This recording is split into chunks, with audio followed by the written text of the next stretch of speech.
উদিত দুঃখের দেশ নামের থিমেটিক প্রদর্শনীটি শুরু হয়েছে ঢাকা আর্ট সেন্টারের গ্যালারিতে।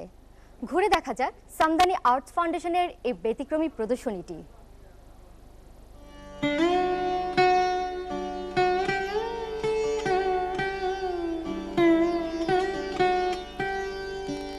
উদিত দুঃখের দেশ, হে কবিতা, হে দুধ ভাত, তুমি ফিরে এসো।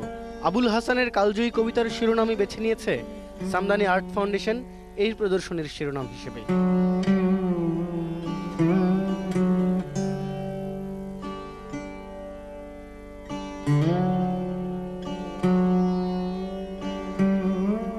একই সময় এই ফাউন্ডেশনের আয়োজনে বাংলাদেশ সফর করছেন পৃথিবী বিখ্যাত টেট মডার্ন মিউজিয়াম ও অরেঞ্জ কিউব মিউজিয়ামের 3 জন কিউরেটর। এ উপলক্ষে ঢাকা আর্ট সেন্টার হয়ে উঠেছিল শিল্পী আর রসিকদের এক মিলন মেলা।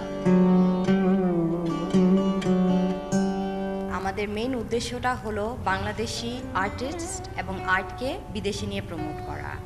তো আমরা এই বছরই কয়েকটি ইভেন্ট অর্গানাইজ করেছি যেগুলো দেশের বাইরে হয়েছে। সো ওটার রেসপন্সে আজকে টেট মডার্ন, এই ইংল্যান্ডের অনেক বড় একটা মিউজিয়াম, ওরা এসেছে আমাদের ইনভিটেশনে বাংলাদেশি আর্ট দেখার জন্য। তো ওদের জন্যই আমরা আজকে এই শো কয়েকটি কিউরেট করেছি।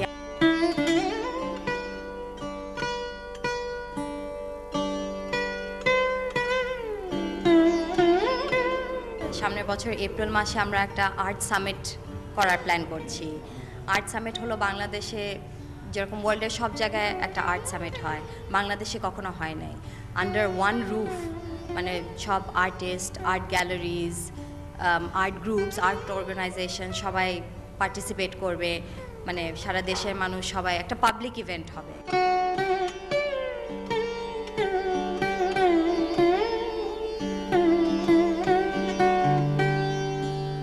বাংলাদেশের শিল্পকলা গত 2 দশকে যে নানামাত্রিক বাঁক, ভাষা ও অভিমুখগুলোর দিকে অগ্রসর হয়েছে, তার ভেতর থেকে একটি সংলাপ তৈরির ভাবনা আশ্রয় করেই এই প্রদর্শনী আকৃতি পেয়েছে। তাকে তুলে ধরতেই এই আয়োজন, জানালেন এই প্রদর্শনীর কিউরেটর। আমরা একটা পার্টিকুলার সময়ের বাস্তবতাকে হাজির করতে চাই।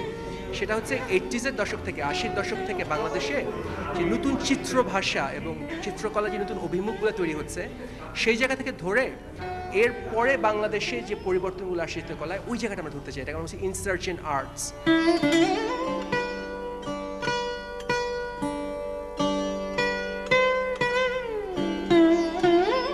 আমাদের সামদানি আর্ট সামিটের পরবর্তী যে পদক্ষেপ, আমরা 3জন আন্ডার 40 আর্টিস্টকে 10 লাখ টাকা করে পুরস্কার দিতে চাই। 10 লাখ টাকা যে পুরস্কারটা হবে কোনো আর্ট ওয়ার্কের জন্য হবে না, আর্ট ওয়ার্কের আইডিয়ার জন্য হবে। এবং ওই আইডিয়ার উপর ভর করে তারা যে কাজ করবে, এটা আমরা ফান্ড করব এবং ইন্টারন্যাশনালি তাদের আমরা প্রমোট করব। শিল্পের ভেতর রাষ্ট্রের জেগে ওঠা কিংবা রাষ্ট্রের ভেতর শিল্পের প্রতিরোধ সঞ্চারী যে নির্মাণ প্রতিনিয়ত নতুন নতুন মানচিত্র তৈরি করে, তাকেই যেন তুলে ধরছে এই প্রদর্শনী।